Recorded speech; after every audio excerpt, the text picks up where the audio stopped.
Hello, my friends. It's your friend Kevin with another one of my off the chains vibe of the day, whatever you want to call it. I hope you're well. I hope you're rested. I hope whatever's going on in your world is fantastic, blessed. And if it isn't, get real with where that could be, would be. So I was pondering about what to call this little video today because I'm not in such a great space, and I want to share it authentically because I think it's important. I talk about how, our culture today is all over the place. The energy seems to be fractured, frenzied, tough, difficult. As I go about my business, and this is not new, I've seen the anguish, the toughness, the almost what I call that pressure cooker type energy on people's faces when they're driving their vehicles, when they're in the stores, when they're going about their regular business here in my little part of the world. It seems like most things are on a delay. It seems like most things are challenging to get. It seems like everybody is not happy with anything whatsoever. And yes, all of that for those who are in the work of light, in the work of love, in the work of feel good is really tough. The tough stuff. And I do know that emotional storms, physical storms, all these little storms clear and something beautiful emerges from it. So spiritually, we've got to have this contrast for appreciation, to appreciate the blessings we do have. Anyway, so yesterday I got some not so great news. Many of you know, and I'll share with this, I have been a type 2 diabetic since, I don't know when, probably the mid-90s. I was 37 when I was diagnosed. Now, I had known prior to this that this was likely going to happen, partly based on my own lifestyle choices and partly based on genetics. Then it happened, and immediately I went into denial. And for the most part, I was able to manage it with diet and exercise. Dropped a lot of weight, got into shape. Through my 40s, it really wasn't so much of an issue. 10 years in, it's time to start the medication. 10 years into that, we developed heart issues and had a heart attack. So these are all related. All these things are related. Those of you who live with these things, and I call it living with it, not dying with it, know that, if you have a really good relationship with your medical team, which I do, it's important to go and get these checkups. And so every 3 months I trot off to see my friend and we do blood work. And, one of the most everything is in alignment with where it should be. But every once in a while, that one, they call it an A1C. It's a hemoglobin test that tracks your blood sugar, glucose. With a diabetic, is important over a 3-month period. Every once in a while, those numbers pop up. So again, the numbers popped up. Now, there's a percentage of your blood glucose per blood volume. I don't know. You test it with a little testing strip. Anyway, ideally, the ideal for most normal people without diagnosis of diabetes, the ideal number is usually somewhere around 100. Somewhere like that, 50 to 100, 110. That's about where you want it to be. With a type 2 diabetic, you want the number around 110, 120, somewhere in there consistently. Once it starts creeping into the 130s and 140s, you've got to start doing some things. So mine was averaging at 197. Now, that's 8.5%, which doesn't seem like a lot when normal is around 5-6%, but you've got to think about the ongoing issues that it will develop. Myopathy, you've heard people having their feet cut off, nerve endings, not being able to feel your fingers or your toes or any of these things. Now, for most folks, that might seem, mild, but for those who are living with this, and it is a dis-ease.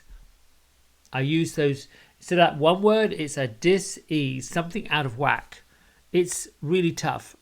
For me, knowing these things, knowing what I have to do, knowing what I have not been doing,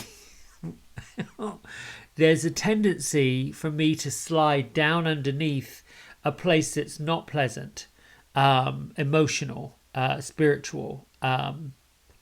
So yesterday, once I got these numbers and the subsequent note, we've got to get this under control, work on it diligently. Now, I know how to do it, and I've done it. I'm determined. I've got a pretty good constitution, and I can be very driven. When I need to be driven to do what I need to do, I do it. What got to me was there's a place within me that says, you know what, I'm done. I'm done doing this. I'm done living with this. I'm over it. I don't stop it. I can't be handling this. It's really, really a challenge. And then, I've talked about we have these two voices, the wolf that you feed, the wolf that you're feeding. The ego is the part that wants to keep that going, wants to keep that, woe is me, la, la, la, la. Then the other part of ourselves, the real part, says, well, you did this to yourself. You knew you shouldn't have had that chocolate-filled croissant. You knew you shouldn't have been sitting down there with a scotch and water at night. You knew that white bread was going to turn straight to gluten and sugar. So you've only got yourself to blame. That's the part. That's that truth. That's that whole crap slap that you've got to get real. So I was thinking about the title of this, and I think I'm done. Do I beat myself up? Oh yeah, for sure. That's real. That's honest. That's authentic. Do I get in there and slosh about in a pity party? Probably. Is there a part of me that wants to reach for a bath full of chocolate cake, like I told a friend of mine yesterday? I want to just get in a bath of chocolate cake. Anyway, and it all comes down to that feeling, that one feeling that we're not good enough, that we don't have what everybody else has, or whatever that is. It comes down to not being good enough. The numbers aren't where they need to be. The body's not where it needs to be. Your this is not this. Your that is not that. And you want to go fog it. I've had a fog enough of this mess. So, what do? Me, I meditate. Kyle Gray has a wonderful attunement with Archangel Raphael, who is the physician of God, and brings the healing angels around. He does a beautiful attunement. Get quiet, get peaceful, see your body filling up with emerald green light and letting that just wash through you. The first part of acceptance of any situation, when you get to that point when you think you're done, the first part of it is forgiveness. Forgiveness for whatever it is you find yourself where you are. The second part is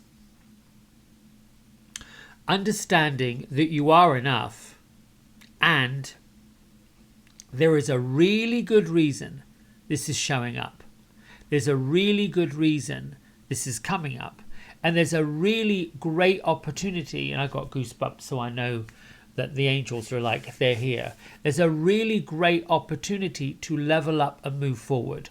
What I learned this morning by listening to this attunement, and there's never any coincidence of finding what you need to find. You just got to get quiet to find it. It's okay to have a pity party. It's okay to sit there and say, what the fog? Who the hell needs to deal with this. But I found it, and it was from A Course in Miracles. And what it says is, when I am healed, I am not healed alone. Which means that sharing these burdens, these issues, these problems, these things that come up is important, but only important if it gets to the resolution of it, if it gets to the pathway to moving forward. So what's next? What is next? Let's get real with the truth. Things are not as bad as they seem. Where is the blessing? The blessing is, I discovered something I need to take care of. The blessing is, let's put a plan together and move forward. The blessing is, I know what I have to do. I know how I have to get there, and let's do it. The challenge is, so you got the blessings, all the ingredients in the box of knowing what to do. The challenge is actually doing it. And it goes right back to that commitment. So listing all the things you don't want to do, you just don't want to do. I don't really want to exercise. I'll be honest. Even though the truth is I taught yoga. Yeah, I did it.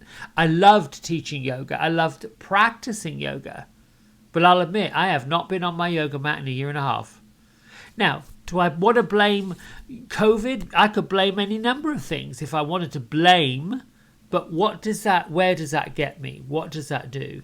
So I looked up best ways to lower A1C, best ways to get under control. 10 minutes, 3 times a day of high intensity exercise. Oh, get to 85% of my heart rate and blow with it. Well, what does that look like? 30 seconds of push-ups and a rest. 30 seconds of plank and a rest. And 30 seconds of something else, and I can't remember what that was, and you're done.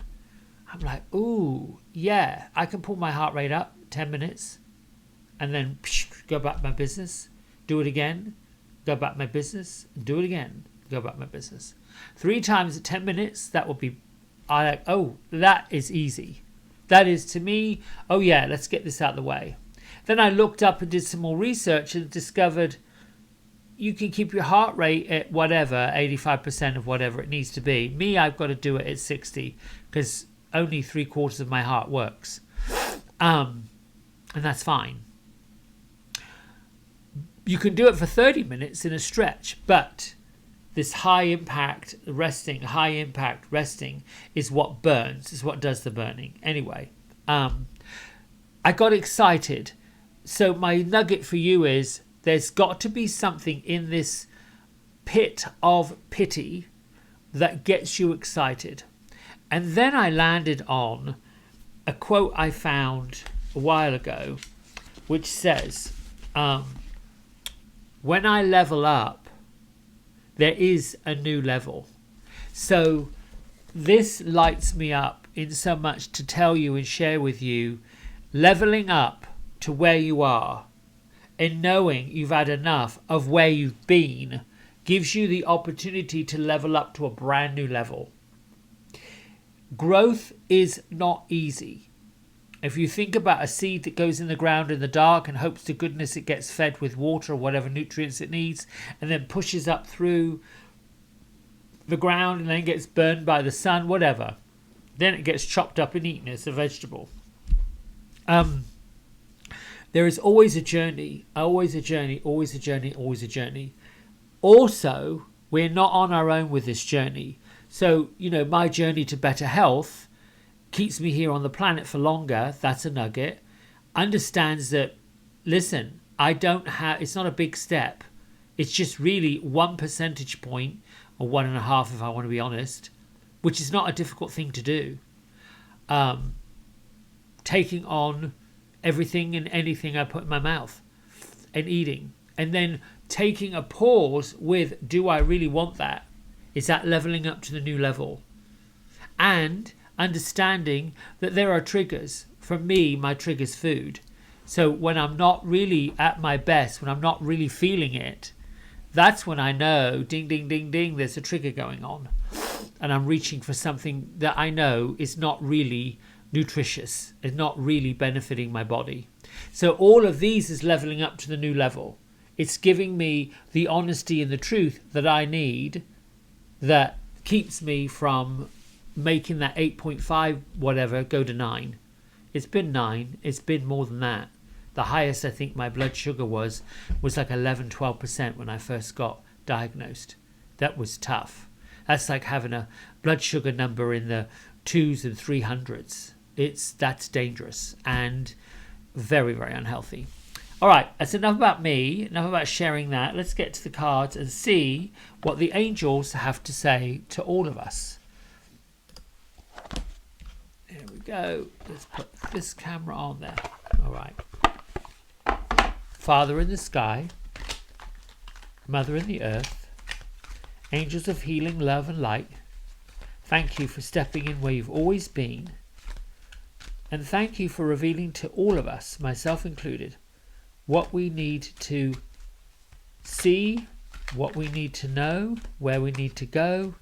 Give us something light, something positive, and someone blessed to be with. Thank you for your messages. Here we go. Pull one card out of this. Let's see. Angel prayers this is from. I still have not found out who did these images, and I need to do that. There we go. Oh! Archangel Shamuel. So, no coincidence that we're almost on Valentine's. Open your heart. Thank you, Shamuel, for removing the barriers around my heart. So this would be for all of us, myself included, to be honest and truthful about how we feel, what we feel, even when we don't want to be honest and truthful about where we're at, what we're doing. That's the challenge. For those that are givers, those that are lovers, those that are carers, those that are seeing other people's woes greater than their own, it is tough to sit there and say, I'm having a problem, I need some help, tra-la-la-la-la-la, because we're givers. To receive is awkward. But go back to that quote from A Course in Miracles, when we heal, we don't heal alone. We heal together. So heal yourself and heal the world and see that healing light. But let's read what Mr. Gray has to say about Archangel Shamuel and the message of opening your heart, being honest, being truthful, moving past the stuff that keeps us stuck. When you think you're done, you're not done. When you think you're over it, you're not over it. You've just reached a point where you need to level up. The angels are encouraging you to open your heart at this time because of the emotional ties and the letdowns of the past. And you've created barriers surrounding your heart energy that will stop people coming into your life and stand in the way of loving experiences. It's important for you to realize that the past no longer exists and the only place where you are powerful is right now. Your heart may be feeling broken, but it's completely whole, and all you have to do is remember that ultimately you are love. So the expanded interpretation is that there are opportunities for you to love and be loved right now. This card brings positive, loving and romantic experiences into your life so you can feel whole again. You are an old romantic at heart, and it is the small things that you count on that count on you. By taking this opportunity to open your heart and let love in, you will allow yourself to settle, be romanced, and have a positive, balanced relationship. The angels want you to know it is safe to love and trust any new relationships or existing romantic relationships in your life right now. Shamuel's name means he who sees God.